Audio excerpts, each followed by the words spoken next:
Sejam todos bem-vindos a um programa misto de dois canais do César Cavalcante e... Eu Acredito Podcast. Que alegria estar aqui com o mestre César Cavalcante. Hoje juntos, eu vim de São Paulo para essa programação especial. Hoje eu estou aqui do estúdio de Curitiba e quero convidar você a aumentar o volume. Coloca nos grupos aí para participar com a gente, para acompanhar esse bate-papo, essa entrevista. Estou recebendo hoje aqui no programa o senador Sérgio Moro, muito conhecido como juiz federal e pela sua atuação na Lava Jato, mas hoje como parlamentar dentro do Senado, tem feito um trabalho interessante e eu gostaria de politicar um pouco aqui com ele, para saber um pouco mais sobre sua vida, sua perspectiva, suas visões da política, de futuro. Todo mundo conhece, dispensa maiores apresentações. Senador, bem-vindo hoje ao programa Mostra o Texto e também ao Eu Acredito Podcast. Olha só, um grande prazer estar aqui, César. Um grande prazer, Fábio, estar aqui respondendo as perguntas. Sabe que eu tô de férias, na verdade, né? É verdade. Mas aí me disseram, não, o pastor César vai estar aqui, quer fazer um programa especial. Eu falei, não, vamos interromper então para participar dessa entrevista. Você chega aquele final do ano, você tem que dar aquela relaxada também. É verdade. Mas senador tira férias também?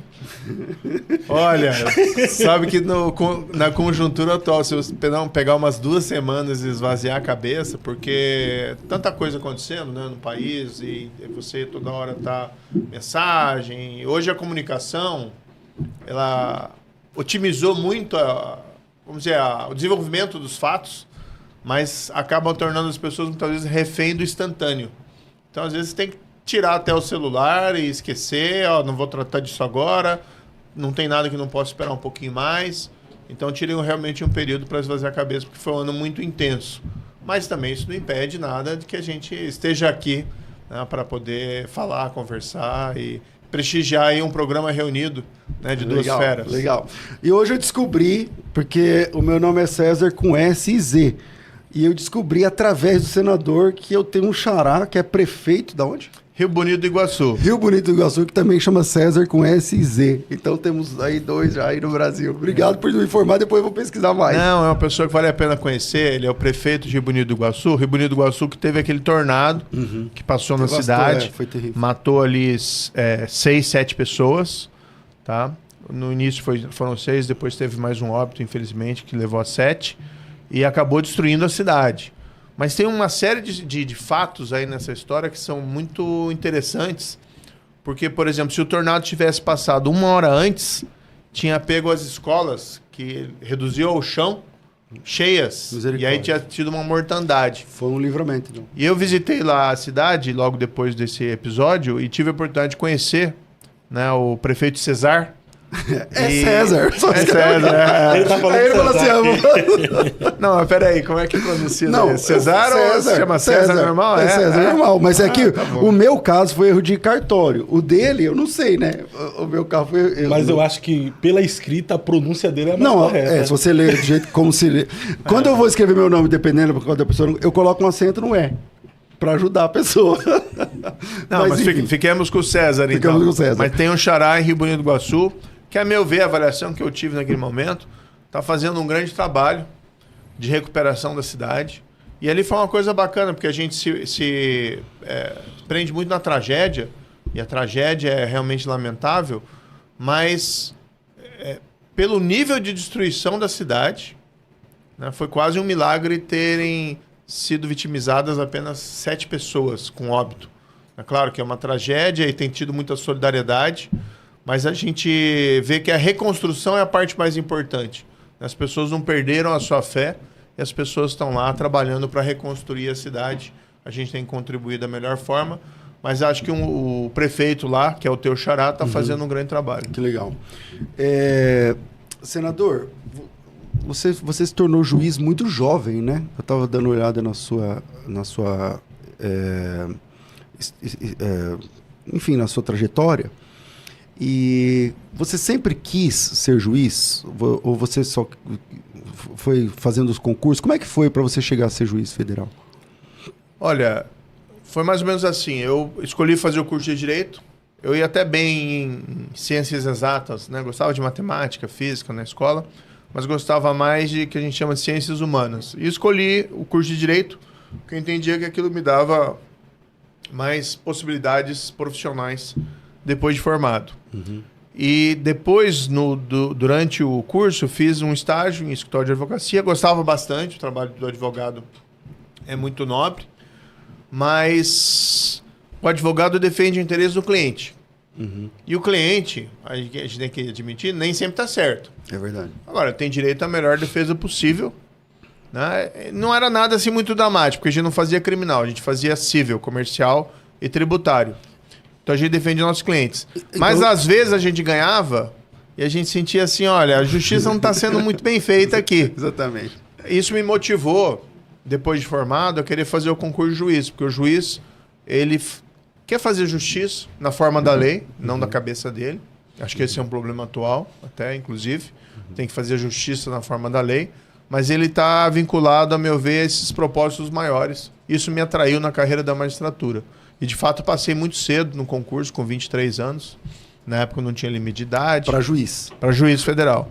O senhor conseguiu a OAB com quantos anos, então? Logo em seguida que me formei, já tinha OAB, né? Isso foi em 94. Passou na primeira e tal? OAB. OAB, na época, eu não tinha prova. Foi um dos últimos concursos, né, que não tinha prova. Mas tinha que defender oralmente, então. Quando não tinha prova, tinha que defender oralmente. Né? Naquela época, não, porque você se formava em Direito e você tinha o direito de inscrição na OAB, não tinha uma prova. Ah, que legal. Foi uma das últimas turmas que logo em seguida foi Começou. Instituído o exame da OAB. Entendi. Mas passei no concurso para juiz federal. É verdade. Né? Mas era mais fácil, então, para começar a exercer a profissão de advogado, porque não precisava passar pela OAB? É que não tinha tanto curso de Direito, né? Houve uma proliferação depois que resolveram fazer esse exame da ordem para ter um certo filtro. Mas, por exemplo, na época lá em Maringá, eu me formei em Maringá, na Universidade Estadual de Maringá, só tinha o curso da Universidade Estadual. Né? Não tinha outros cursos. Hoje deve ter lá uns 10 cursos. Em Curitiba, eu vim para cá em 96 e até fui dar aula na Faculdade de Direito de Curitiba. Tinham 3 faculdades, a PUC, a Faculdade de Direito de Curitiba e a Universidade Federal. Hoje, sei lá quantos cursos tem. Não dá nem para saber. É. Geralmente a pessoa quando termina, vai para a OAB e tal, ela vai pretender ser, por exemplo, um delegado, alguma coisa assim. Como juiz, você... Quanto tempo você atuou como juiz? E essa carreira de juiz, ela é satisfatória, assim, em nível pessoal? Você se sentia especial? Eu estou falando até antes da Lava Jato. Sim.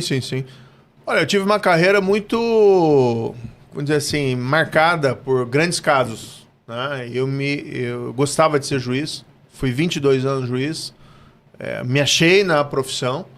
Né? E é essa sensação de você poder tentar fazer a justiça mesmo, fazer a coisa certa, claro, aplicando a lei, mas uma série de limitações, porque a justiça humana é sempre uma justiça muito falha, muito problemática. Uhum. E uma das questões que a gente via com muita frequência era o problema da impunidade.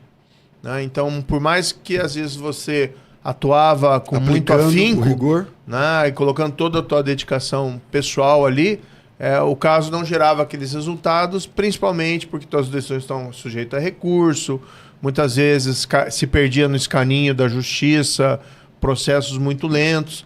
Mas eu tive grandes casos criminais que passaram nas minhas mãos. O caso Banestado foi um grande caso com repercussão nacional, que chegou nas minhas mãos no começo do ano 2000. Uhum. Hoje o pessoal até critica, fala houve impunidade naquele caso. Puxa, a gente fez das tripas coração de um caso que estava morto, lá em Foz do Iguaçu. Ele veio para Curitiba, teve uma força-tarefa do Ministério Público, tem uma força-tarefa da Polícia Federal. Nós conseguimos mandar para a prisão pessoas culpadas por crimes graves de colarinho branco. Uhum. Só que, assim, a efetividade da justiça naquela época, hoje já é ruim, mas naquela época era muito difícil, qualquer coisa. Então a gente conseguiu fazer o melhor que a gente podia fazer diante do contexto institucional. Mas tive grandes casos também, César, contra lordes do crime, chefes de organizações criminosas. Tive um processo com o Fernandinho Beiramar, com a quadrilha dele. Uhum. E você Condenei... de Curitiba? Hã? Você de Curitiba, vinha esses processos para você? É uma história um pouco longa aqui. A quadrilha do Fernandinho Beiramar, ele trazia droga do Paraguai, maconha e cocaína. A cocaína vinha de Bolívia e passava pela fronteira aqui. É até interessante porque tem uma história que eles usavam muito na época o SMS. Isso foi em 2006, tá? Usavam muito o SMS. E tinha uma crença equivocada de que o SMS não era interceptável. E o contrário era. E aí tem até um SMS do próprio Fernandinho Beiramar que descreve a estrutura da organização dele. Ó, tem uma base em Guaíra, tem uma base em Foz do Iguaçu, trazemos a maconha lá e a cocaína do Paraguai, que vem da Bolívia. Ele tinha também uma fazenda, chama Campanaí, lá no Paraguai. Trazia para o Paraná e daí mandava distribuir no país, principalmente para o Rio de Janeiro. Nossa, então o Paraná era o hub. Era um hub para daqui. Sim, exatamente. Por conta da fronteira com o Paraguai. Hoje continua a ter o tráfico, né? Mas me parece que está um pouco mais distribuído isso ao longo do país. Igual era.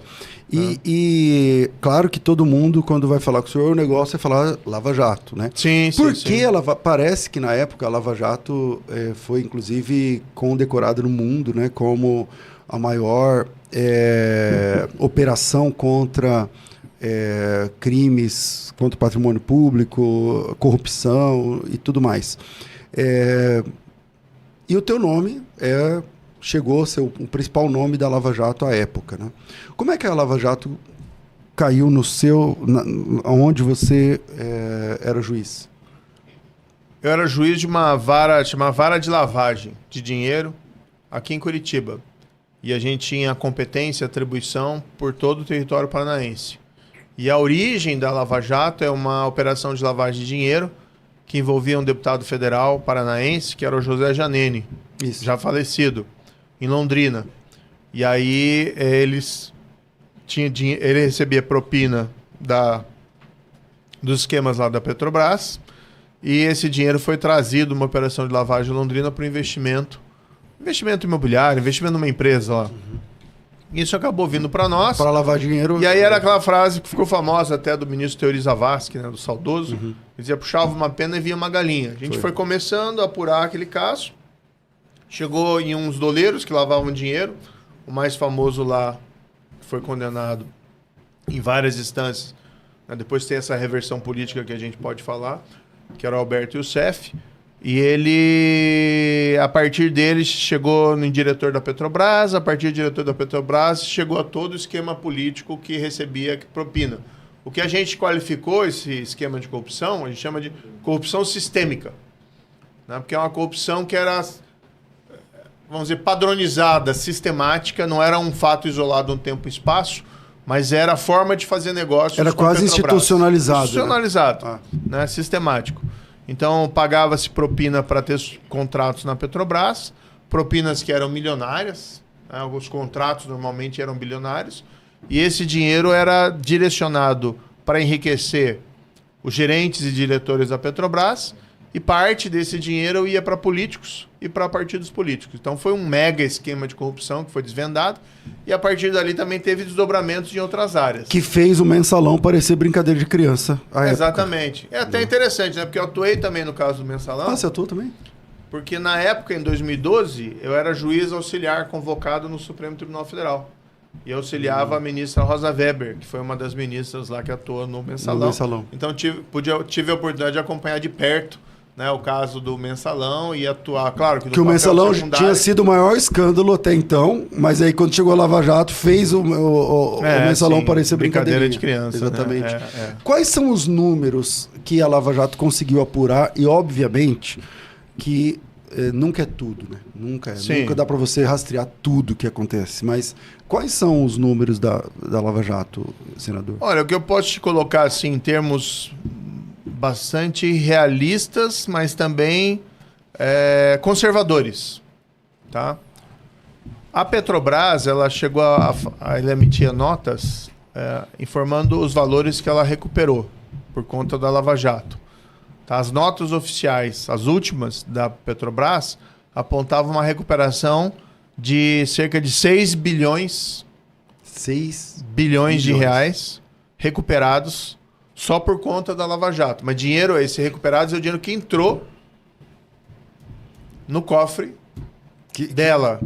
O tamanho do rombo é maior, Isso. aquele é o dinheiro que ela recuperou. Mas só nesses 6 bilhões a gente já tem uma ideia do tamanho do problema que nós tínhamos. Na vara que eu atuei, que era a 13ª vara que a gente recuperou muito dinheiro, só por ali, nas contas, passaram mais ou menos mais de 2 bilhões de reais que foram revertidos para a Petrobras. E aí outra parte a Petrobras recebeu já diretamente por acordo de leniência, por acordo de colaboração. Esses 6 bilhões aí recuperados, quais são os principais, sei lá, o top 3 aí que teve que devolver? Teve principalmente as empreiteiras, que pagavam suborno para ter os contratos. Né? Então, a maior delas, a Odebrecht, né? Que era a maior empreiteira do Brasil na época, se dizia intocável. Né? E esse foi um aspecto positivo, ao meu ver, da Operação Lava Jato, porque não pegou só quem recebeu o suborno, mas também aquele pessoal que pagava suborno. E a Odebrecht é um caso à parte, porque os desdobramentos dela foram muito além da Petrobras, porque ela pagava suborno, por exemplo, até para autoridades estrangeiras. Isso. Né? Os desdobramentos da Lava Jato, por exemplo, no Peru, são impressionantes. São 4 ex-presidentes implicados em casos de suborno e 2 hoje presos, né? Respondendo pena. Nesse ponto estão melhor que a gente, porque aqui depois a gente colocou a marcha ré baseado em um monte de narrativa mentirosa. Aonde que a Lava Jato...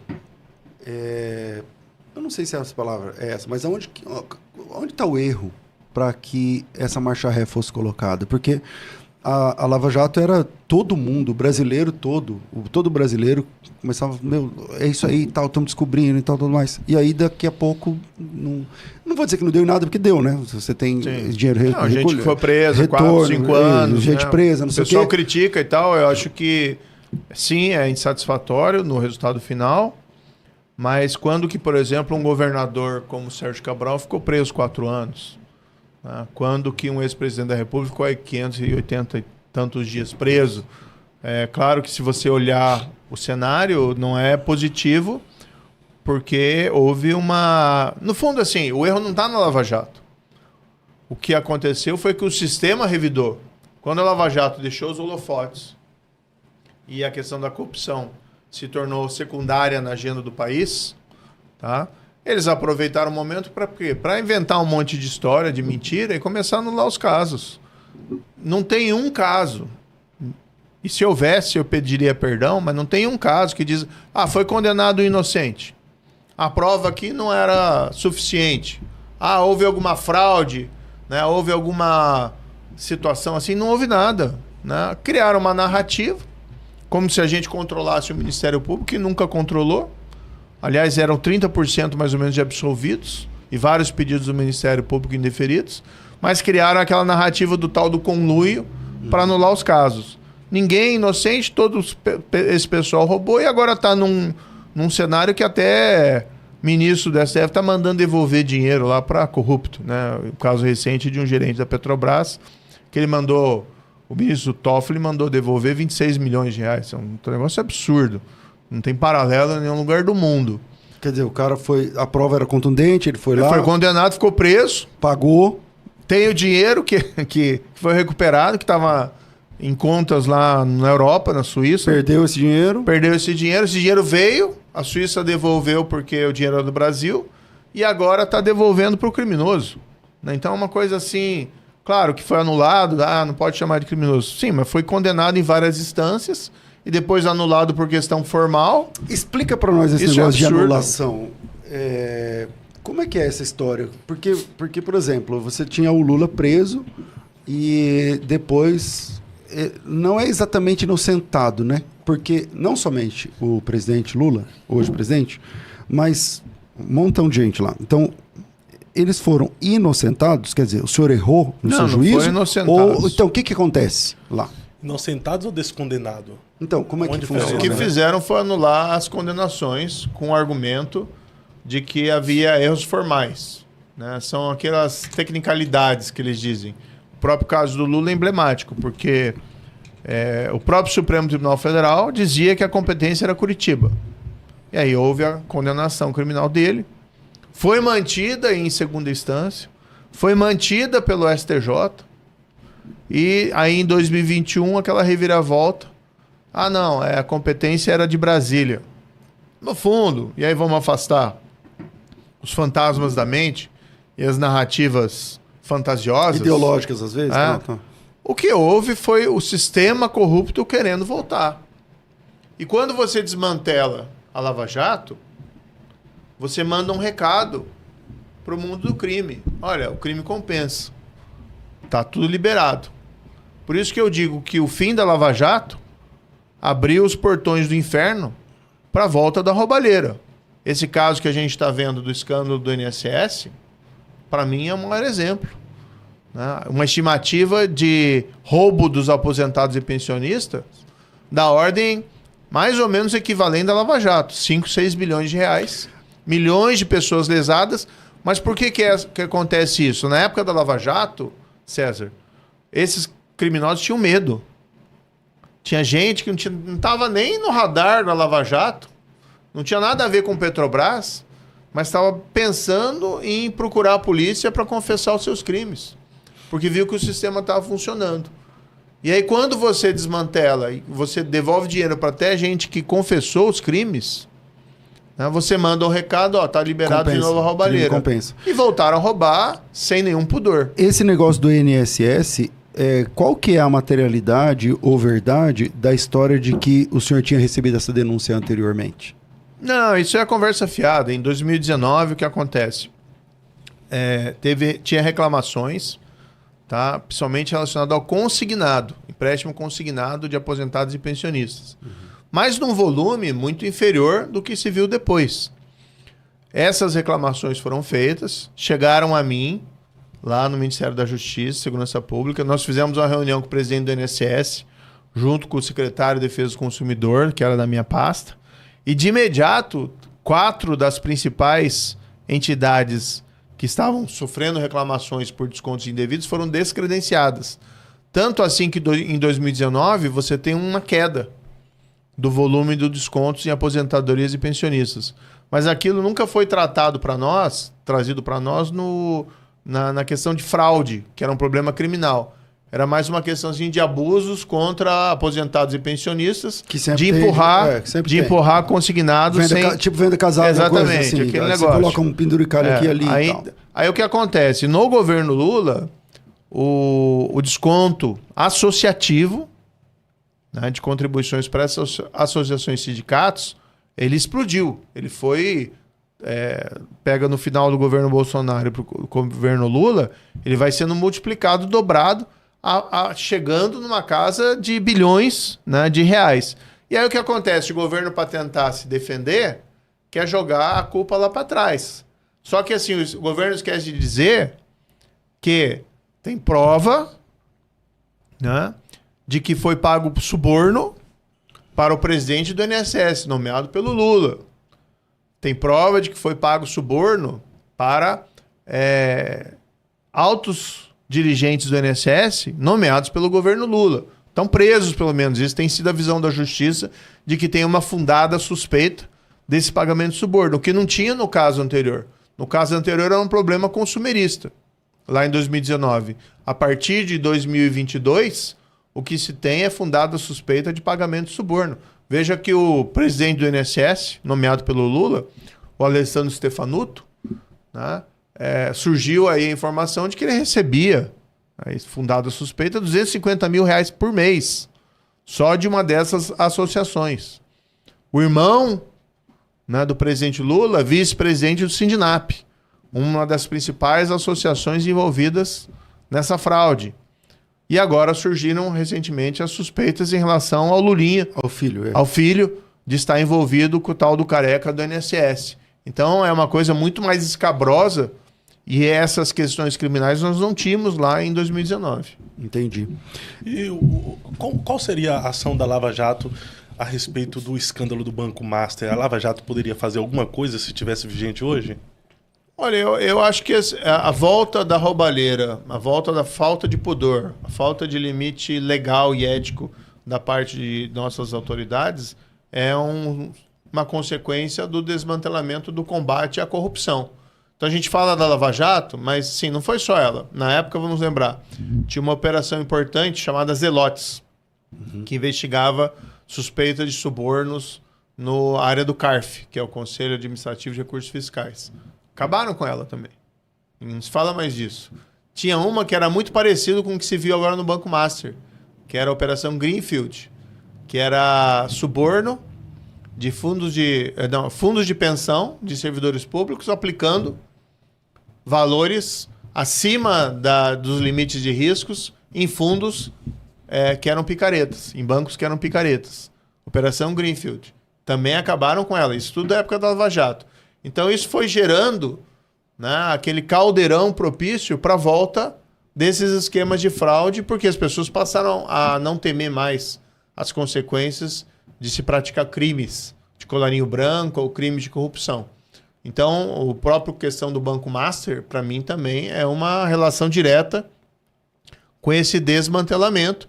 E agora as pessoas estão abrindo os olhos. Mas ainda tem aquela visão, né? A culpa, o erro da Lava Jato. Não teve erro da Lava Jato. O erro foi, vamos dizer, ao contrário. O que eles querem colocar uma versão que a Lava Jato errou, por isso que ela tinha que ser desmantelada. Mas, na verdade, o que a gente tem é o sistema, a impunidade da grande corrupção, que desmantelou a Lava Jato, porque não queria ser punido pelo que fez, e 2, queria voltar a fazer o que sempre fez. E aí você cria essa narrativa. Se você tem alguma coisa, por exemplo, você concluiu a Lava Jato em algum momento, ou quando porque você saiu da Lava Jato para a política, ou da magistratura, vamos dizer assim, para a política. Quando você sai da magistratura para a política, em que pé estava a Lava Jato? E se você não saísse, teria um desdobramento diferente, na sua opinião? Não creio. É muito difícil você fazer esse raciocínio né? Uhum. O que aconteceria? Mas veja, alguém que não saiu da magistratura, que foi o juiz Marcelo Bretas, lá do Rio de Janeiro, sim. Que era Lava Jato do Rio, né, que fez esses desdobramentos, que é um juiz corajoso. Ele, inclusive, a Lava Jato do Rio acabou pegando uma vertente até diferente, um pouco fora da Petrobras, porque os governos do Rio, Cabral, Pezão, todos suspeitos, né, de terem contaminados enormemente pela corrupção. Do Sérgio Cabral eu condenei até, decretei a prisão dele num processo da Lava Jato. Ele ficou vários anos preso, essas decisões foram mantidas, inclusive pelos tribunais, até que de repente veio uma canetada lá do Supremo, né, um negócio assim meio estranho, e ele tá solto, fazendo vídeo, recomendando série, né, e filme em final de semana, que é um deboche para a população brasileira. Mas, por exemplo, Marcelo Bretas ficou na magistratura. O que aconteceu com ele esse ano? Foi punido pelo CNJ, né, com sanção máxima da magistratura, que é administrativa, que é a aposentadoria compulsória, num julgamento, a meu ver, absolutamente equivocado. Né? Então, quer dizer, todo mundo erra. Né? Todo mundo fez tudo errado. Só quem acertou foi a cúpula lá, né, em Brasília. Não, na verdade, o que a gente vê aqui é o sistema revidando e tentando, inclusive, se vingar, na minha opinião, em relação àqueles que fizeram o seu trabalho e cumpriram a lei. Se eu tivesse ficado na magistratura, provavelmente estaria na mesma condição do juiz Bretas, teria sido punido. Eu não saí também, não vejo assim, eu não saí para política propriamente dito. Eu saí para ser ministro da Justiça. E eu era sempre visto, vamos lembrar lá 2019, como um ministro da parte técnica. Era eu e o Paulo Guedes, né? Eles são da parte técnica, tanto que eu não era filiado à partido. Da eleição do Bolsonaro foi porque ele indicou o seu nome antes da eleição, né? E também o nome do Paulo Guedes antes do seu. Então ele indicou o Paulo Guedes primeiro, depois indicou o seu nome, e vocês tinham toda a simpatia do brasileiro. Sim. E isso adiantou, obviamente. Mas ele só indicou... Na verdade, o convite que ele fez para mim foi depois... Não, depois do Paulo Guedes, Depois da eleição. Não, mas ele já falava, já era ventilado seu nome, né? Ele nunca falou publicamente e queria me convidar para o Ministério da Justiça. Era só o Paulo Guedes? Era só o Paulo Guedes. Só depois da eleição. Tinha havido tinha havido uma sondagem, tá? Em bastidores, antes da eleição, nas semanas anteriores ao segundo turno, tá? E aí eu falei que poderia... Perto da facada, não foi? Não, bem, já mais próximo do segundo turno. Depois. Né? E aí eu cogitei essa possibilidade, mas isso só foi tornado público depois da eleição. Então, isso nunca interferiu nas eleições. A gente nem permitiria, porque a gente tinha uma impressão diferente. Não, a gente não, até mas isso também já era perceptível, né? O brasileiro queria, porque o senhor na época estava na Lava Jato, pelo trabalho que foi feito, se tornou um herói nacional. E na verdade o que a gente queria fazer era um trabalho técnico ali no Ministério da Justiça, e acho que fizemos.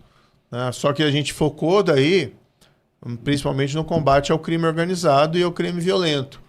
A Lava Jato, naquela época, em 2018, eu entendi que o meu ciclo nela tinha ficado 4 anos já. Muito desgastante. Que meu ciclo tinha encerrado e a partir de lá seriam mais derivativos, seriam casos menores. O principal já tinha julgado, Já tinha julgado, daí fui lá para o Ministério da Justiça e a gente foi para cima do crime organizado. Em 2019, a percepção que o país tinha era que o crime organizado estava na defensiva. Muito diferente do que é hoje. Tanto que, por exemplo, em fevereiro já de 2019, a gente fez aquela operação que transferimos as lideranças do PCC de São Paulo para os presídios federais de segurança máxima e cortamos a comunicação deles não monitorada com o mundo exterior. Gerou um impacto enorme. Parece uma coisa trivial, mas ninguém tinha feito isso antes. Diziam que iam virar o país de cabeça para baixo. E os cuidados que nós tomamos, as providências que nós tomamos, impediu que isso acontecesse. Aprovamos leis que ampliavam o confisco de bens de organização criminosa, a gente chama confisco alargado. Ampliamos a apreensão de drogas, a arrecadação, venda de bens. A gente fez um trabalho, a meu ver, importante para avançar no combate à criminalidade naquela época. Tanto assim, né, César, vou colocar, eu sou o único ministro da Justiça que sou ameaçado pelo PCC. Você não vê outros ministros terem incomodado tanto essas organizações criminosas quanto nós. Mas, infelizmente, depois eu tive que deixar o governo por divergências lá e não pude continuar o meu trabalho. Hoje o crime organizado tem até banco fintech. É um absurdo, né? Na verdade, tem ministro da Justiça aí que ele foi em lugares que só é autorizado pelos bandidos a entrada, né? Hoje é ministro da Justiça. O Dino, quando foi lá... sim, foi para o Supremo Tribunal Federal, né? Não, a gente não... O ministro da Desculpa, hoje está no Supremo Tribunal. A gente não faz isso com... A sensação que a população tem hoje, que o crime organizado cresceu, né, em tamanho e em poder. Houve uma escalada. A meu ver, muito isso decorre da postura do atual governo, que só nesse ano começou a se preocupar por questões eleitorais com o problema da segurança pública. Mas deixou os 2 primeiros anos do governo a coisa solta, praticamente sem ações significativas contra o crime organizado. E qualquer organização criminosa, se ela não encontra limites, e os limites têm que ser da lei e das forças de segurança pública, ela vai crescendo. Então hoje você tem, por exemplo, estados que estão completamente dominados, tem áreas dominadas, territórios inteiros pelo crime organizado. Rio de Janeiro, já é algo faz tempo. Mas vê estados do Nordeste, que isso não era realidade e hoje há um tempo atrás. A Bahia hoje está totalmente contaminada, é o estado mais violento do país. O Ceará está com graves problemas. E você não vê do governo assim você não vê uma ação efetiva, uma coisa mais... uma ação pontual, coisa ali e tal. Agora, no final do ano, começaram a se preocupar com isso. Se você não enfrenta o crime organizado, ele cresce. Ele se infiltra no mercado, ele se infiltra na política e vai ficando cada vez mais complicado você enfrentá-lo. Mas quando há uma ação como houve no Rio de Janeiro através do governador Cláudio Castro, os direitos humanos também caem matando em cima do governador. Então como haverá uma ação do governo, sendo que parece que há representantes do próprio crime que defende os criminosos? Vou te dar um exemplo. Quando transferiram lá as lideranças do crime organizado para os presídios federais, no dia que eles pisaram lá, nós editamos lá uma portaria que eu assinei, do ministro da Justiça, dizendo, olha, não haverá mais visitas nos presídios federais que não seja por parlatório. Que como você vê naqueles filmes americanos, um vidro separando, falando por telefone, o visitante com o preso e com o agente, com o policial penitenciário monitorando. Fizemos isso. No dia que eles pisaram lá. Em seguida veio uma ação, né, perante o Supremo Tribunal Federal, de um instituto, de uma ONG lá do Rio de Janeiro, Anjos da Liberdade, que tem suspeitas de ser vinculada ao crime organizado. E em seguida veio o PT, peticionando nesse processo, como amicus curiae, né? Ou seja, defendendo a posição dessa ONG. Depois o PT até se arrependeu. Mas naquele momento houve isso. Nós conseguimos explicar lá para os ministros do Supremo que era necessário ter isso para a gente evitar um salve geral do crime organizado em relação a ações de terroristas no âmbito do país, e conseguimos manter. Mas essa dificuldade que você falou é absolutamente correta, né? Você tem muitas vezes sobre a roupagem, né, da defesa dos direitos humanos uma tentativa de você criminalizar a ação da polícia ou a ação dos órgãos de segurança. É claro que ninguém defende, e eu sou daqueles lá, eu não defendo aquela história que resolve o problema da segurança pública com bala. Tá? Não, você resolve com lei. Você tem que ter uma segurança pública e uma operação policial que resulte em nenhuma vítima ou poucas vítimas é a melhor dos mundos, porque morre policial também. Tá? Agora, gerou um estágio de gangrena de domínio territorial lá no Rio de Janeiro que, de fato, algo tem que ser feito. E essa operação lá, eu não vou dizer que ela foi exitosa, né? Porque não existe um coelho que você tira da cartola que você resolveu os problemas de segurança pública. Mas deu a impressão à população, e por isso ela foi avaliada positivamente, que pelo menos o Estado estava fazendo alguma coisa depois de vários anos de omissão. Infelizmente, naquela mortandade, né, de 6 policiais, me parece. Sim, né? 4 perdão. 4 policiais, me parece, e uma quantidade de pessoas suspeitas estar envolvido com o crime, que passou de uma centena. Mas precisa fazer alguma coisa, porque, veja, as pessoas que moram em áreas dominadas pelo crime organizado são cidadãos brasileiros aos quais, na prática, estão sendo negados... São reféns. Reféns. Não tem cidadania. Você não pode nem escolher de quem você vai comprar gás, exatamente, de quem você vai eventualmente comprar serviço de internet, de TV, de TV, porque está dominado pelo crime organizado. Então, é muito cômodo. O pessoal critica muito, diz a esquerda do Leblon. É muito fácil lá você estar no Leblon, com todo o aparato de segurança, numa vida boa, criticar a ação da polícia e achar que não tem problema nenhum morar numa favela ou numa comunidade dominada pelo crime organizado. Isso não é aceitável. Então, acho que pelo menos essa operação, que eu não chamaria de exitosa, mas essa operação despertou na população a necessidade, tem que fazer alguma coisa. E mostra também que se os governadores e os governantes quiserem, eles podem trazer uma solução para o crime organizado, né? Eu vou te dizer uma coisa, eu sou pré-candidato ao governo aqui do estado do Paraná. E um dos pontos centrais nossos vai ser a segurança pública, né? Claro que o Paraná está muito melhor do que Rio de Janeiro, muito melhor do que a Bahia, graças muito ao trabalho dos nossos policiais aqui estaduais, né, de todos os penais, militares, civis, a própria polícia científica. Mas a gente quer aqui no Paraná uma segurança pública do nível de primeiro mundo. Entendeu? Não basta estar acima da média, a gente tem que ser o melhor. E acho que pelo meu passado de juiz, pelo meu passado de ministro da Justiça e Segurança Pública, a gente foi para cima do crime organizado, dá para a gente enfrentar esses desafios. Porque existem locais, a gente há pontos quentes aqui no estado do Paraná, que são preocupantes. Tive recentemente lá em Paranaguá. Paranaguá tem índices de assassinato por 100 mil habitantes que é do tamanho de índices lá das cidades do Nordeste, né? Paranaguá, ano passado, teve 68 assassinatos na cidade, em números absolutos, por uma cidade de 150 mil habitantes. É muita coisa. É muita coisa. Mas qual que é a explicação? Por que Paranaguá? Porto de Paranaguá. Por causa do porto. E a presença do crime organizado no porto. Tem que tomar ações mais efetivas para desmantelar essas quadrilhas, até porque isso prejudica a nossa economia.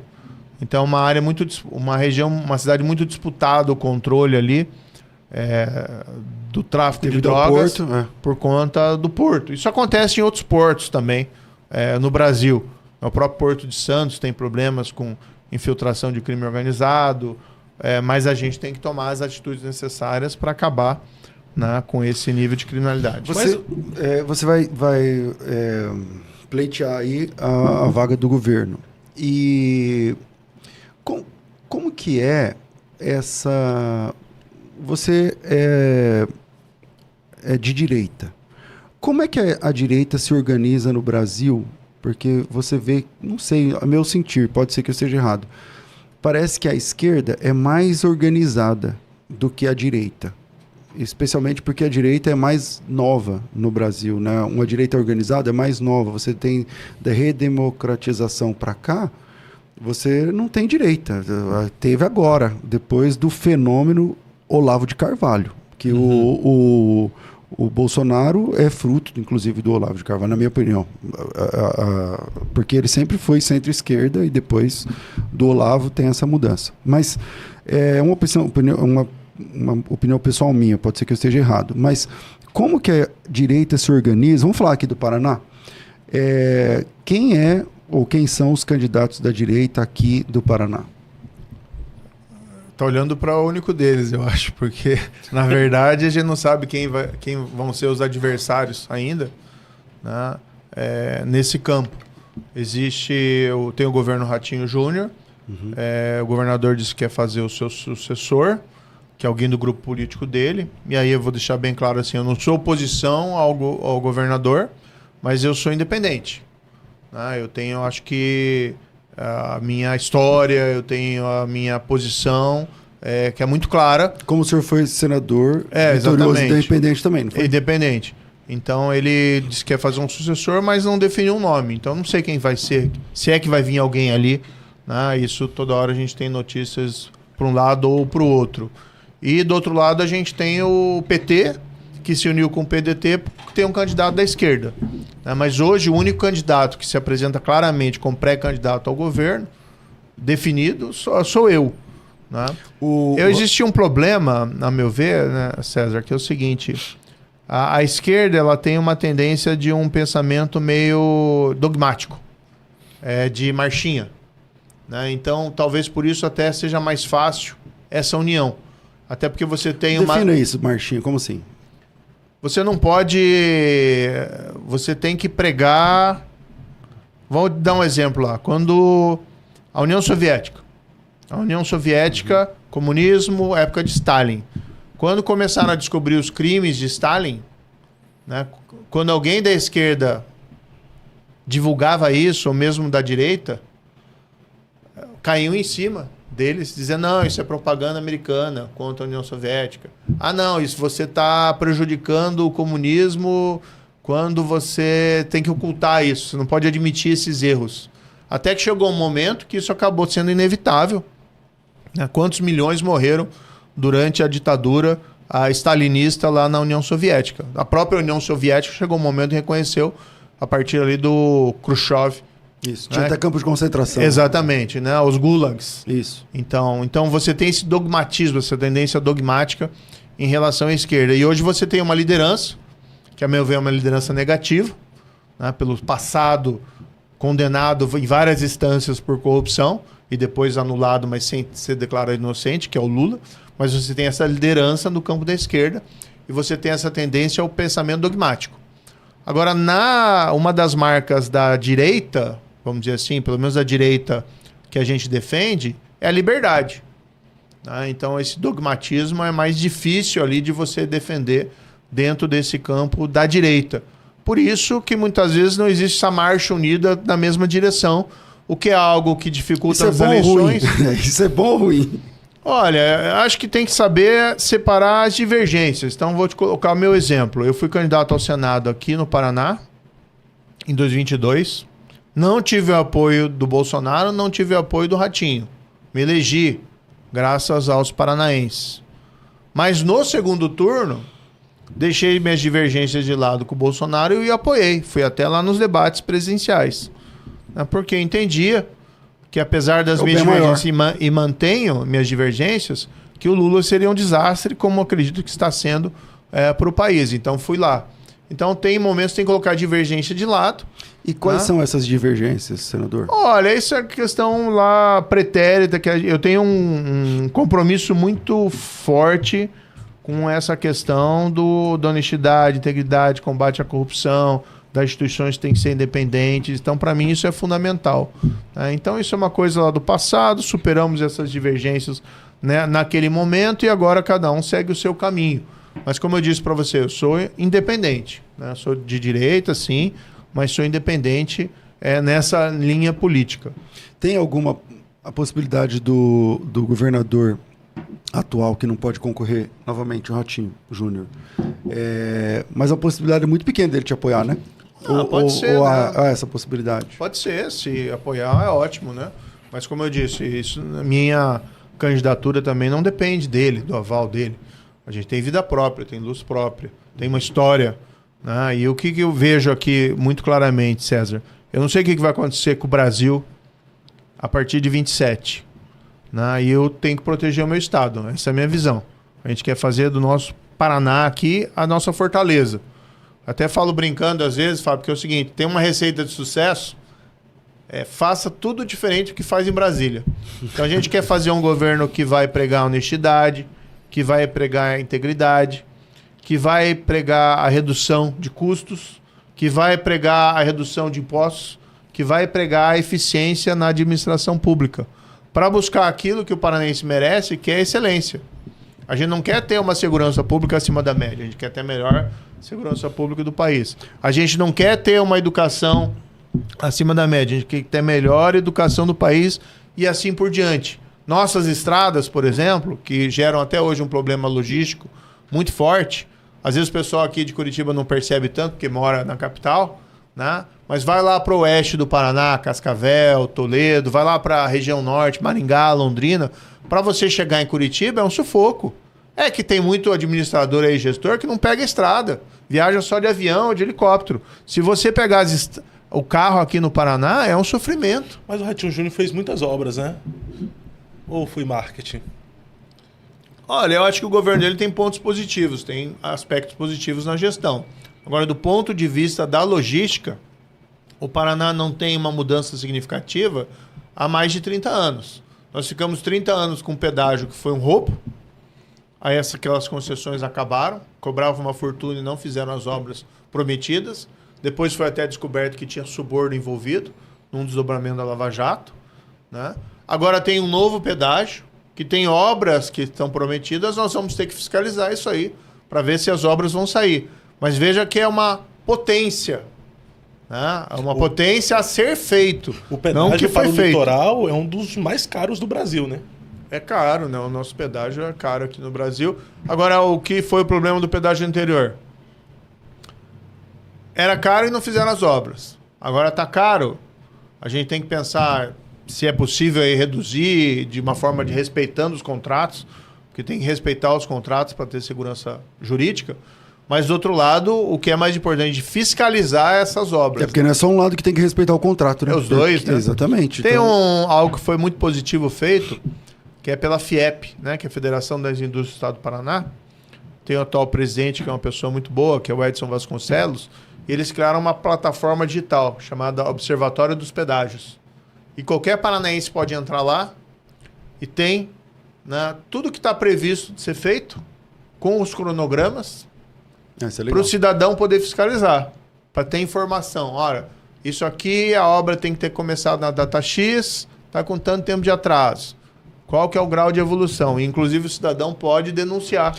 Mas num possível governo seu, vitorioso, você colocaria algum tipo de gestão para cuidar particularmente dessas obras? Porque nós estamos falando de dezenas de milhões. Não, você tem que ter reais.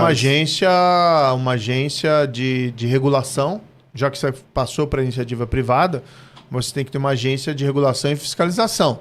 É intolerável, por exemplo, o cidadão ficar naquelas filas intermináveis de obras, né, e quando você passa lá tem gente cortando grama ou tapando um buraquinho apenas.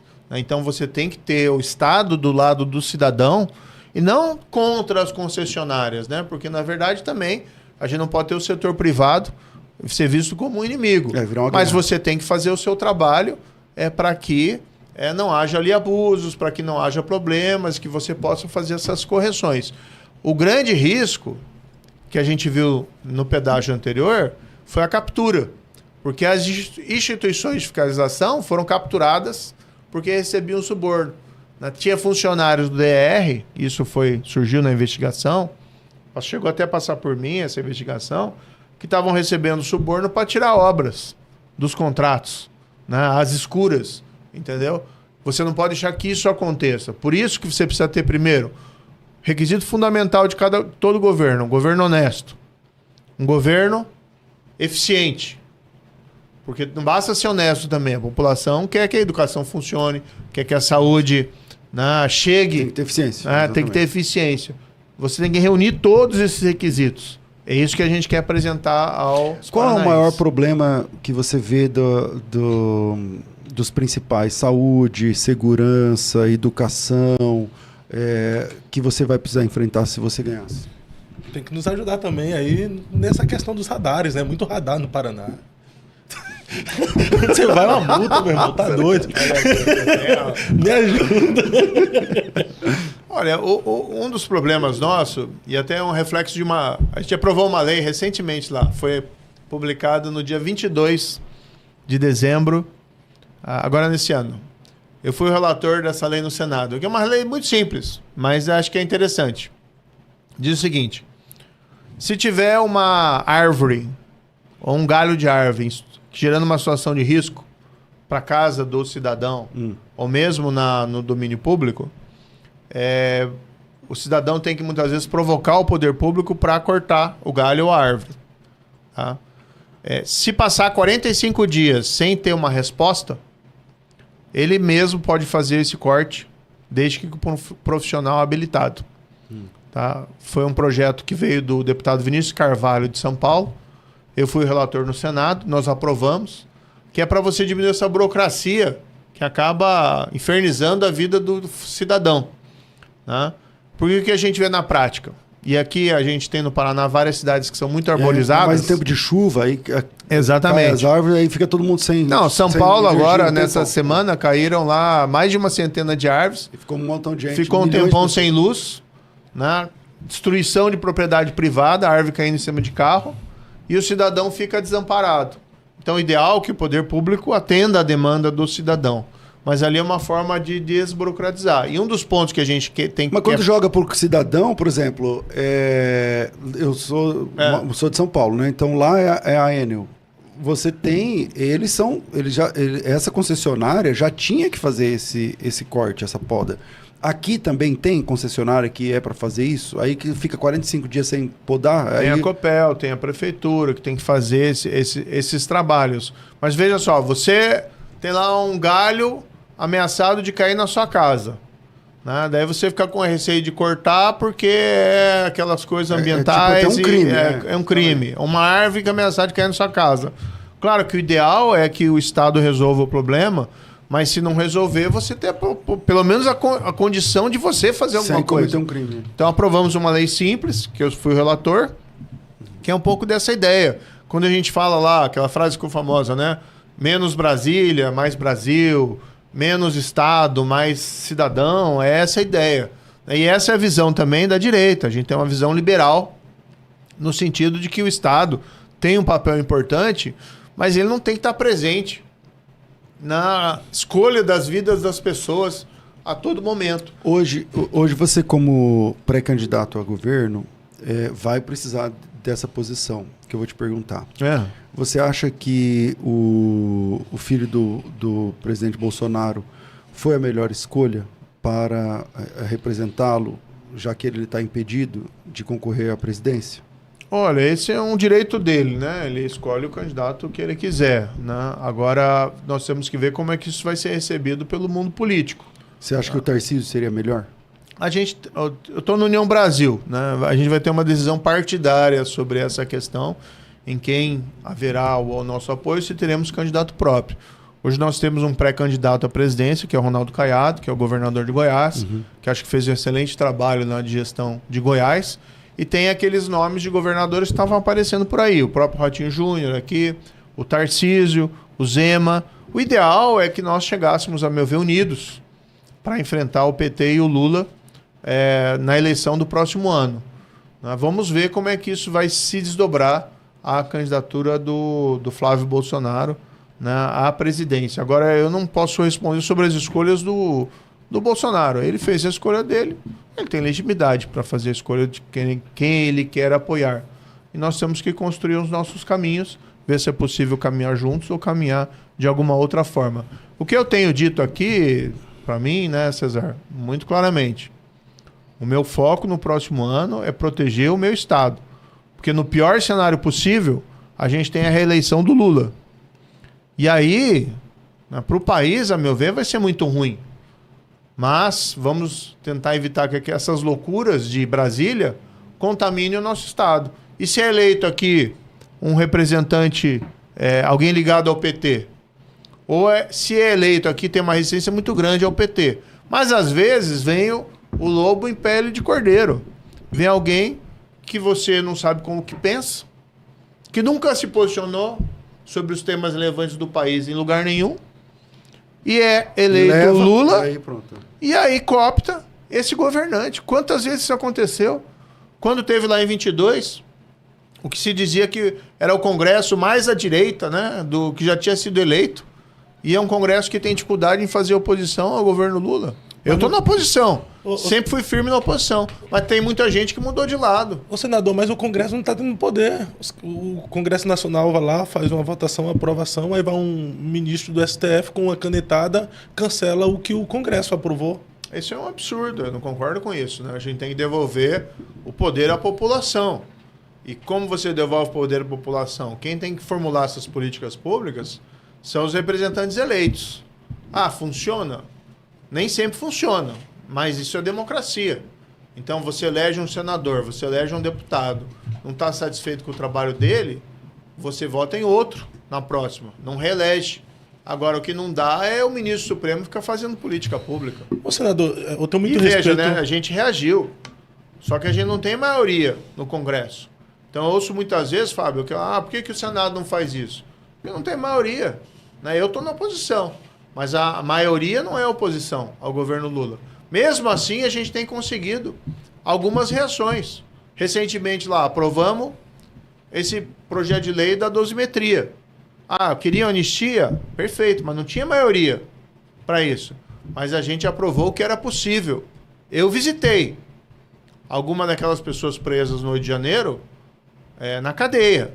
Quantos foram fazer essa visita? Eu visitei vários. Cheguei lá, pessoas muito simples, que erraram, se exaltaram. Você não pode invadir prédio público, fazer protesto. Não pode quebrar. Embora aquelas pessoas que estavam presas não tinham quebrado um copo d'água, né, quando teve essas invasões. Estavam lá condenados a 16 anos, 18 anos de prisão. Gente aqui do Paraná, que eu ajudei a trazer. Lembrando que a esquerda já fez a mesma coisa, inclusive. Exatamente. Mas eu ajudei a trazer para cá. Ajudei aqui que eles fossem melhor atendidos, ficar perto dos seus parentes. Aí quando chegou o PL da dosimetria, é a justiça que nós queríamos para essas pessoas? Não. O certo seria anistia, porque não foi individualizada as condutas, porque não deveriam ter sido julgados pelo Supremo, e porque é um absurdo você, por exemplo, botar 14 anos para uma mulher que pintou batom numa estátua. Mas eu vou deixar de aprovar o PL da dosimetria para reduzir a pena dessas pessoas, porque a anistia não é possível no momento? Não, eu não consigo dormir se eu fizer isso. Né? Eu quero tirar aquelas pessoas da cadeia. E pelo menos é o alívio possível. Esse projeto veio defeituoso, lá da Câmara dos Deputados, a meu ver, não intencional, mas veio defeituoso, porque acabava também beneficiando outros tipos de criminosos. E a gente queria que fosse limitado aquelas pessoas que foram injustiçadas no 8 de janeiro. Eu apresentei uma emenda, né, que foi acolhida pelo senador Esperidião a mim, e se entendeu que era uma emenda de redação, né, que apenas retomava o escopo principal do projeto. E agora nós temos uma chance para essas pessoas, pelo menos de tirá-las da cadeia. O Lula disse que vai vetar e a gente vai trabalhar para derrubar o veto. A votação que a gente teve no Senado, 48 votos, derruba o veto. Agora, é o que foi possível fazer no momento, né? Porque o órgão legislativo, e você tem toda a razão em reclamar do Congresso, mas o órgão legislativo decide por maioria. Por isso que ano que vem, o cidadão, o eleitor, tem que olhar muito bem, não só quem vai o majoritário, executivo, não só o majoritário, mas também os representantes. Né? E aí tem que pegar a gente, né? E não pode se seduzir pelo discurso. Porque é muito fácil chegar aqui, Fábio e César, e falar, eu sou contra a corrupção. Mas quem na história fez isso mesmo? Né? Eu acho que eu tenho legitimidade para dizer. Eu acho que eu fui a pessoa que mais colocou ladrão do erário, dos cofres públicos na cadeia desse país do que eu. Não teve ninguém que fez mais do que eu nesse ponto. E sofro até hoje, sou perseguido com um monte de bobagem e mentira que ficou inventando. Ninguém combateu o crime organizado mais do que eu como ministro da Justiça. Tanto que sou ameaçado pelo PCC.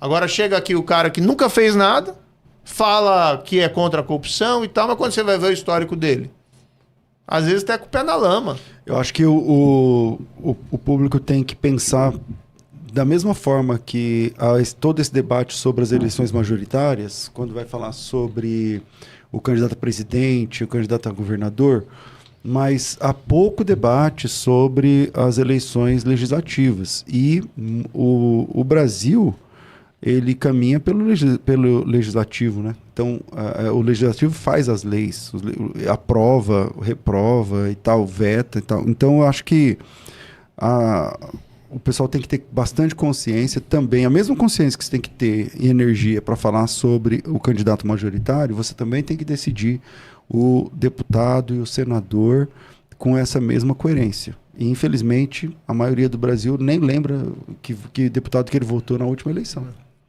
A gente tem, por exemplo, aqui na nossa chapa, a gente chamou o partido a Cristina Grêmio para ser candidata ao Senado, que é uma jornalista que tem uma história aqui no Paraná. Foi uma surpresa, inclusive, né, na última eleição. Mas antes disso mesmo, era uma jornalista, foi da RPC, depois da Gazeta do Povo. Hoje é uma jornalista de opinião, mas ela tem um histórico, ela tem algo a apresentar para a população, né? É uma coerência do discurso dela há muito tempo, não é de agora. E foi também uma candidata aqui em Curitiba, na eleição municipal, que sem estrutura nenhuma chegou ao segundo turno, quase ganhou a eleição. Mas eu falo brincando até para ela, né? Brincando não, falando sério, né? Olha, na prática ela ganhou aquela eleição, porque ela ganhou um outro patamar político. Ela saiu de outro tamanho. De outro tamanho, exatamente. Ela foi um improvável que deu certo, então, pelo menos o discurso dela é muito coerente, sempre foi. Né? Que está se colocando aí como candidata nossa ao Senado na nossa chapa. E vamos ver os outros nomes. Agora também isso tem que se reproduzir na escolha de deputado, federal, estadual. Aqui no Paraná, a gente teve um presidente da Assembleia Legislativa recentemente que foi pego em áudios solicitando o pagamento de suborno. Aí fez um acordo lá de não persecução penal com o Ministério Público, que se safou. E está até hoje lá na Assembleia Legislativa, não aconteceu nada. Né? O pessoal às vezes tem medo de falar, não, o Traiano foi presidente várias vezes da Assembleia Legislativa, né? E continua como e vai se candidatar. Então, assim, aí o brasileiro também... É da consciência do eleitor, mas parece que o eleitor brasileiro tem uma memória muito curta, né? Veja quem é o presidente do país, né? Exatamente. O senhor vai vir pré-candidato e em 2026 os seus inimigos vão lhe atacar de todas as formas. Sim. Então, já nada melhor do que o senhor trazer resposta a respeito de um assunto que está lá no BAT, né? O SBAT, dizendo que na época da Lava Jato o senhor teve um vídeo íntimo de desembargadores e subornava eles. Chegou a ver essa matéria? Essa é uma fantasia, né? Na verdade, uma história... muito antes da Lava Jato, você está falando de fatos de 2005, 2004, né? E aí tinha um pessoal que fazia gravações, que não tem nada a ver comigo, e surgiu essa história dessa fita. A gente nunca teve essa fita, e imagina, chantagear desembargador com fita, é uma coisa assim... Mas estão trazendo tão fantasiosa. Agora, né? Mas isso circula naqueles blogs, né? De esquerda, muito vinculado ao PT, e aquela bandidagem em geral que quer nos atacar para tentar contraditar a nossa pré-candidatura, mas não tem nada de consistência nisso. Para mim, eu sempre tenho falado, isso é um relato fantasia, e veja até a história tão fantástica. Né? Você imagina que você vai ter uma fita com o pessoal lá e você vai usar isso para chantagear, para manter suas decisões judiciais. É uma coisa assim tão surreal.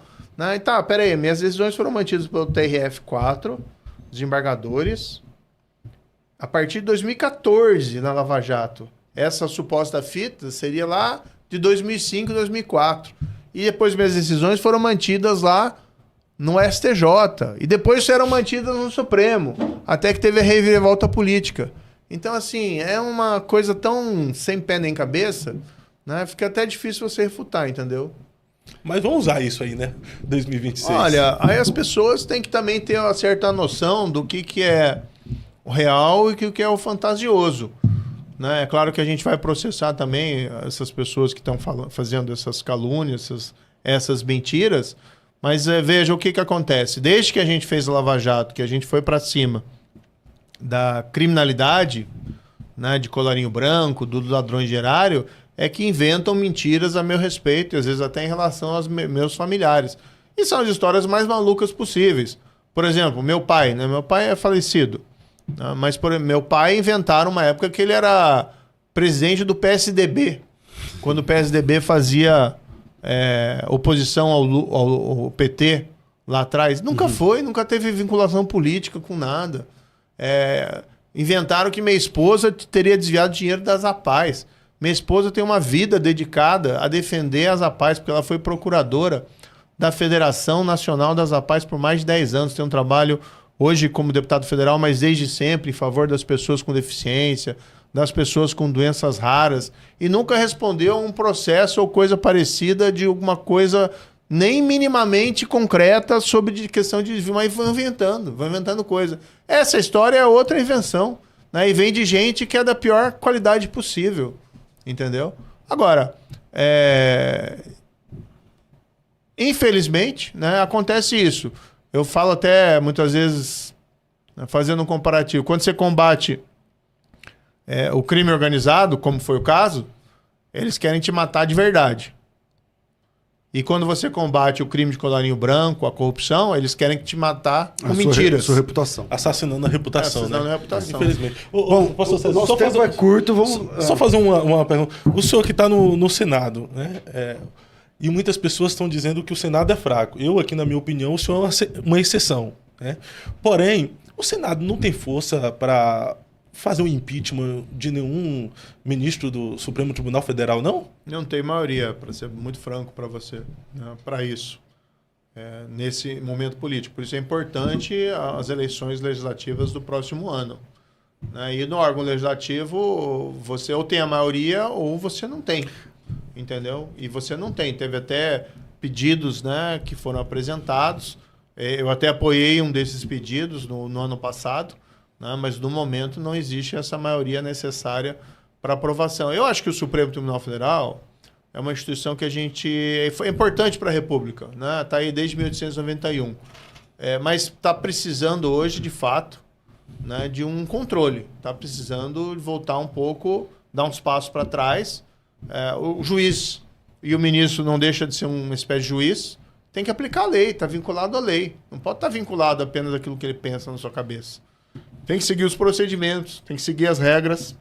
Então, por isso que essa história do Código de Conduta, a meu ver, é algo importante a ser debatido, porque tem coisas que a gente tem visto que não é aceitável. Não tem maioria, beleza. Mas parece que o presidente, o Alcolumbre, ele disse que mesmo que alguém pautar, ele não, mesmo que tiver maioria, ele não pauta.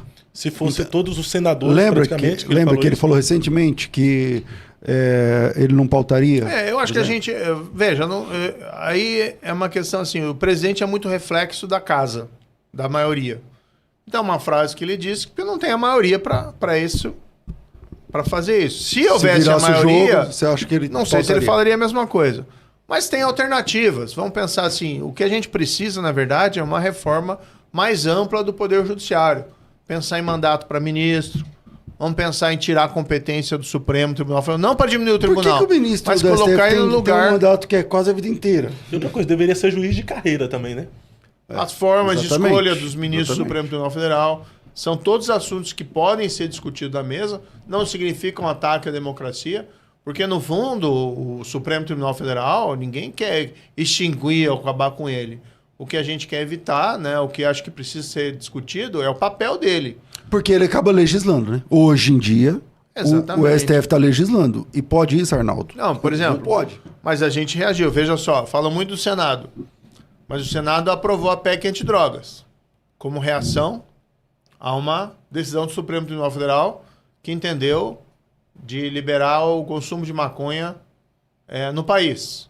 Né? E ainda estabeleceu uma distinção, a meu ver, arbitrária entre quem é traficante e quem é consumidor.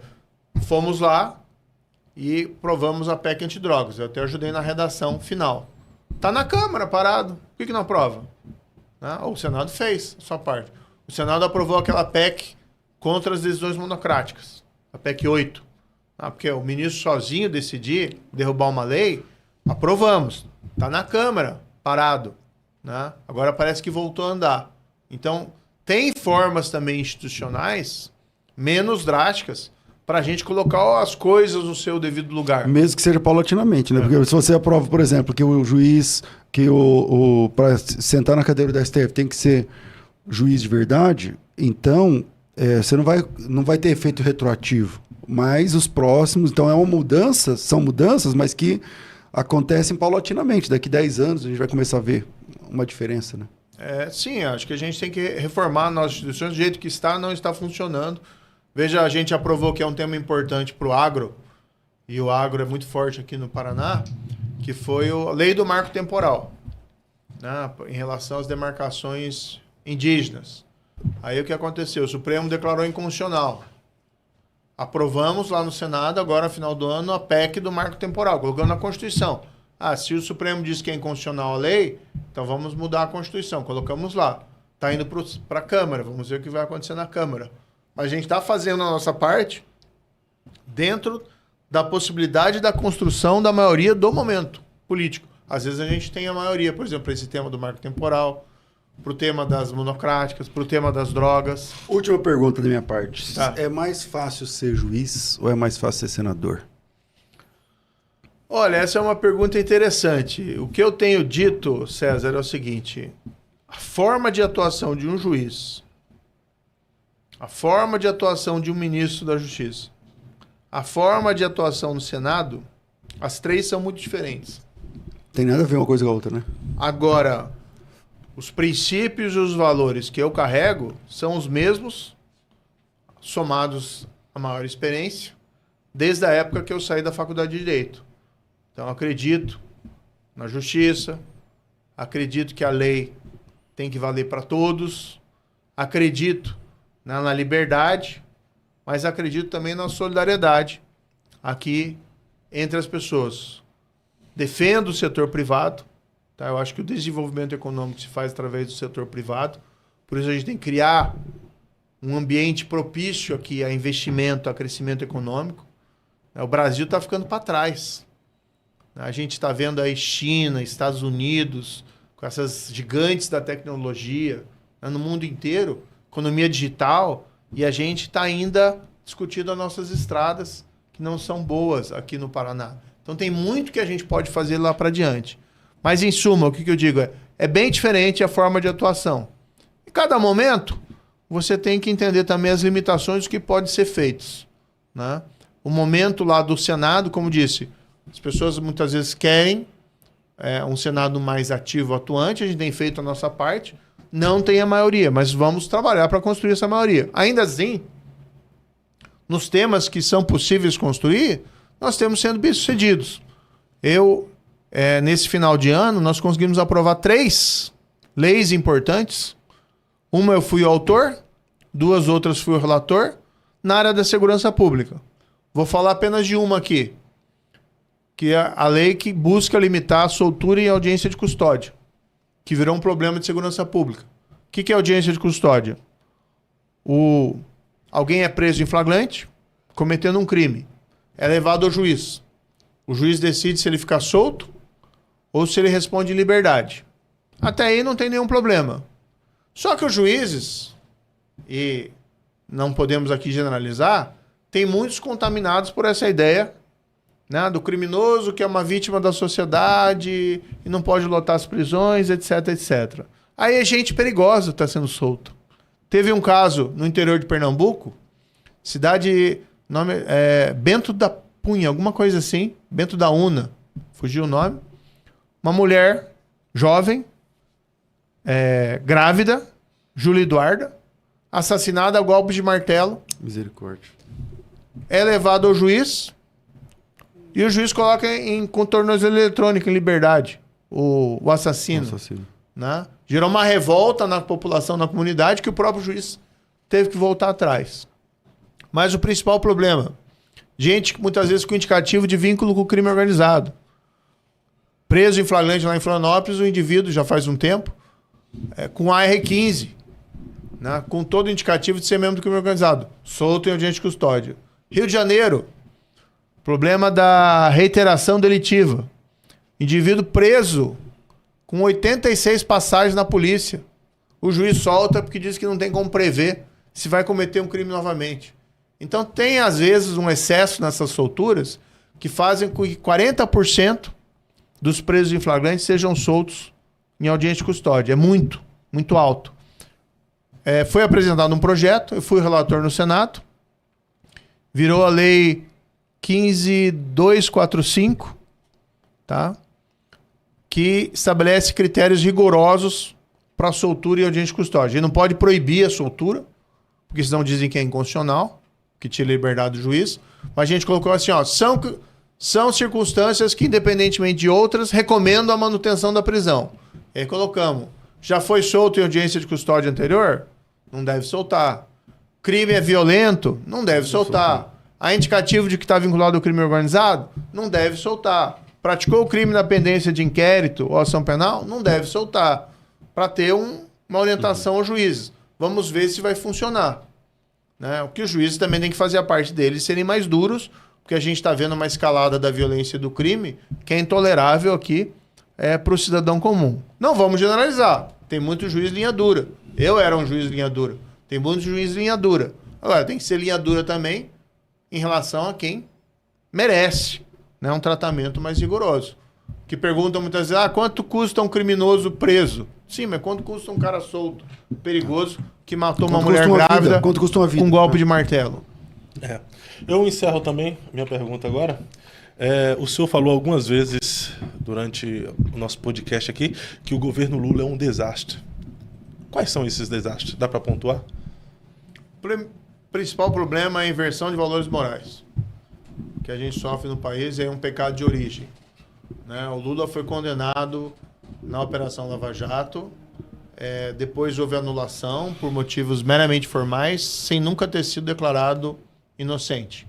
O que foi feito? Houve um desmonte dos mecanismos de prevenção e de combate à corrupção no Brasil, que fez com que a volta da roubalheira se instalasse. E aí parece terra sem lei, terra de ninguém. Esse é o aspecto moral, e os custos, né, da corrupção liberada são enormes. Mas, do outro lado, se você for ver a gestão da economia, nós temos hoje um juro persistente de 15% ao ano, que gera endividamento das famílias, gera endividamento do Estado, vai gerando um crescimento da dívida pública que não é sustentável para o futuro. Então, a gente está hipotecando o futuro das novas gerações. Vai chegar um momento que essa bolha vai estourar. E as consequências vão ser semelhantes àquelas lá de 2014, que gerou a grande recessão no final do governo do PT, 2015, 2016. Né? Do ponto de vista internacional, nós estamos com uma imagem muito negativa no mundo. Veja as relações de Lula com Maduro. Um ditador sanguinário, um tirano lá de Caracas. Ele recebeu aqui com tapete vermelho. Até hoje, na prática, defende nos bastidores o governo do Maduro.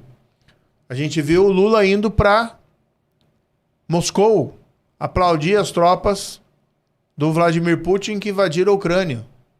Ora, né, junto com ele lá, só líderes de países assim não exatamente democráticos, né, ditaduras lá do continente africano, alguns do continente asiático.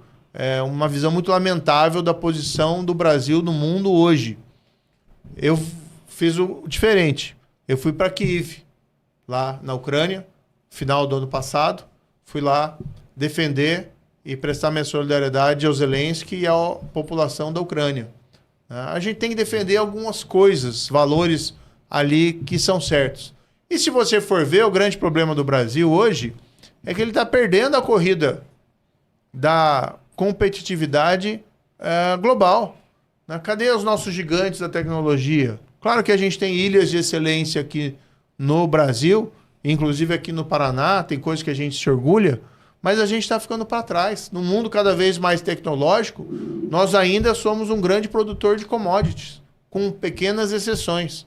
Claro que o agro nos orgulha, traz divisas para o nosso país, é importante, mas cadê os nossos sonhos de industrialização? Cadê os nossos sonhos de dar esse passo da economia digital? E você não tem projeto do governo. O que você vê é um projeto pessoal, né, que leva o país a esse desastre moral e econômico. Então, assim, precisamos também virar essa página. E eu, no próximo ano, embora o meu foco seja o Paraná, também pretendo ajudar no plano nacional a que o governo Lula seja derrotado. Bom, eu quero agradecer, senador, esse bate-papo aqui, e que Deus continue te abençoando e que a direita aqui seja vencedora nesse próximo pleito. E muito obrigado nas suas férias aí, ter esse tempinho aqui com a gente. Eu que agradeço. Foi um prazer aqui falar com você, César. Foi um prazer, Fábio, ter retornado aqui.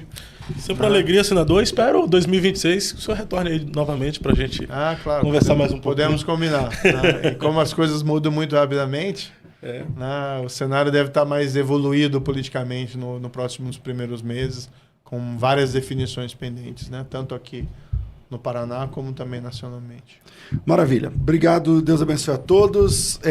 Aqui debaixo tem um link do Férias com Teologia. Se você quiser aprender teologia nas férias, a FTB tem um projeto chamado Férias com Teologia, com cursos, masterclass, aulas ao vivo, conteúdo, material didático. É só clicar e fazer a sua inscrição e começar o mês de janeiro aprendendo mais da palavra de Deus. Clique aí no Férias com Teologia e vem participar com a gente. Mais uma vez, obrigado, senador, obrigado, Fábio, obrigado, pastor Assir, também por nos ajudar aí nessa agenda. Deus abençoe.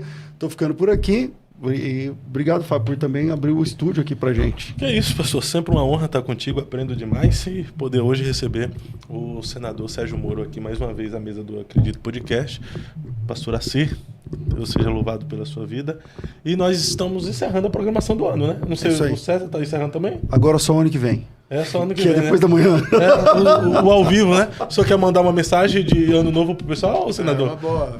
Fica à vontade aqui na câmera e envia uma mensagem aí de ano novo para as pessoas que nos acompanham.